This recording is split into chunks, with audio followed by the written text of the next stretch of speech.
Alright boys, welcome back to another video. Knicks Daily here. Today we're going to be going over and reacting to the official Karl Anthony Towns trade. So yes, we have Cat. Now the players can finally talk about it because Media Day was such a letdown. The only guy who actually discussed it was Josh Hart. Shout out to him for that.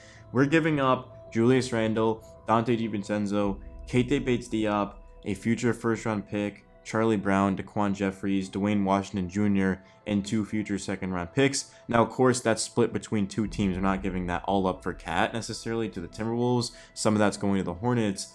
But the biggest thing from this sort of trade is the second-round pick. So in order to get Cat, we had to give up those 2 seconds, which is fine because, not to say seconds don't mean anything, because Tyler Kolek was a second-round pick. Miles McBride was a second-round pick. Who else was Mitchell Robinson? I'm just looking at her depth chart right now. Jericho Sims. I know he hasn't been that great for us, but he was still a second-round pick. So a lot of Jalen Brunson, right? Jalen Brunson was a second-round pick. So second-round picks are not useless, but giving them up to finalize a Karl Anthony Towns trade is an absolute no-brainer. My thing with the whole sort of takes on the Knicks right now, I feel like everybody loves this trade, right? Yeah, there are some Knicks fans who are like, we gave up Randall and Devo, but I think everyone's happy to have Cat here. And the reason for that is of the way he stretches the floor, the way he shoots it, and he's a very underrated defender. He's just a better player than Julius Randle.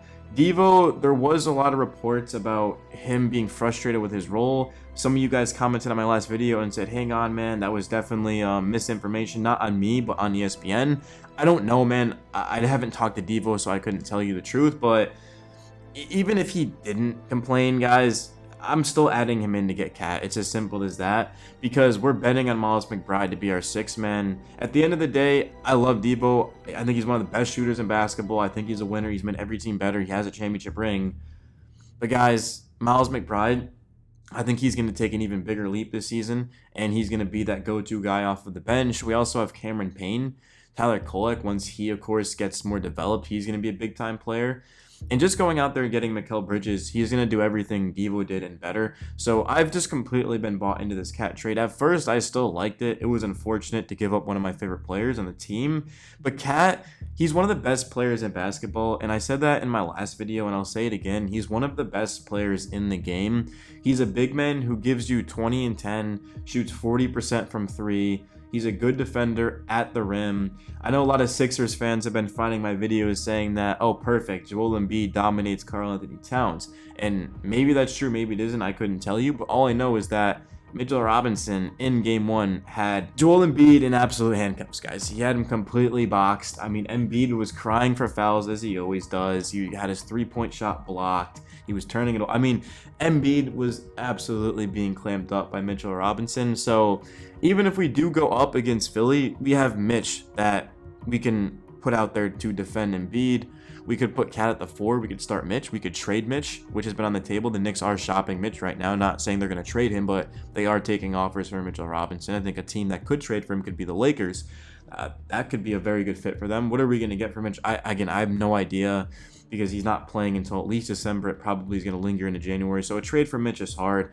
I'm just going to go out there on a limb and say that we end up keeping Mitchell Robinson because his upside is through the roof. If you guys saw Knicks Media Day, I made a video yesterday, guys, by the way, reacting to Knicks Media Day. It didn't get a lot of views. I didn't use a clickbait title or thumbnail. I just wanted to talk some Knicks Media Day. But if you guys did not see that video, Tibbs, I broke it down, and he spoke about Mitch. He was asked, are you going to start Mitch when he comes back? And he didn't answer that, obviously, because, I mean, that's months down the line right now where he's trying to focus on. Tibbs doesn't even know our starting lineup right now. He doesn't know if Josh Hart's going to start at the 4. He said he has some ideas that he's working through. But it was interesting because he spoke about Mitch, and you could tell how much respect he has for his game, saying that he's the best offensive rebounder in the league. He makes plays, he blocks shots, protects the rim. I think Mitch is an absolute weapon. And I don't think we can sleep on him. I know this is a Cat video. I know he's on the thumbnail. We've talked so much Cat lately, so I just want to try to incorporate a couple of other guys. But Mitch is an absolute weapon, and he's going to be a huge strength to our team because Cat is more of a 4. He's never been the best center, which is why the Wolves went out and got Rudy Gobert. I mean, let's just be honest. Cat's a 7-footer. He's a tall dude, but he's best at the 4. He's going to have to play the 5 until Mitch comes back. So we could go out there and get Walker Kessler. But if we get Walker Kessler, we'd have to give up. I don't even know how that salary would work. Like, there's just not a lot of leverage here. I mean, honestly, I think Clint Capella could be a good fit, but we don't have any draft capital. I'm sure as hell not trading Miles McBride and Mitch to go get Clint Capella. There's no way that's happening. So to me, it's either Cat plays the 5 for the entirety of his time as a Knick, or we go out there and we get another big, like a Nick Richards, or who would even be on the table at this point? It's so hard to go and get a player because the Knicks are basically locked into their current roster. I don't think we end up getting another big. I think we're just going to roll out with what we have. So we'll keep Mitch on the roster. We don't need him to stay healthy now because we have Cat. We'd like for him to stay healthy, but before we needed Mitch to stay healthy because we had Achua and Sims as our backups. There was talks about maybe Marcus Morris before he got released playing some center. Julius Randle playing some center. So I don't think that was a recipe to win basketball games at a high level, but I mean, as of right now, guys, the biggest question mark for the Knicks is going to be our bench. And you look at our bench right now, we've got Miles McBride, Cameron Payne, Precious Achua, Tyler Kolek, Landry Shamet. That's basically it, right? I have no idea who's going to fill out the rest of that unit. Jericho Sims is certainly a guy that's probably going to get some minutes, not very many, but he's probably going to see the floor and just give us let guys rest. The thing with the Knicks is they're so good in the starting 5 that we're probably going to blow a lot of teams out, which means that we are going to see Sims and we're going to see some of the young guys like Tyler Kolek, for example. So I'm excited about that. Yes, our bench is weaker without Dante DiVincenzo. I mean, let's just not ignore that, right? He was a big part of our bench, at least coming into the year. He was a guy who was a legit starter for us, played at a high level, and then he was moved to the bench. And him against bench players, he's going to be even better.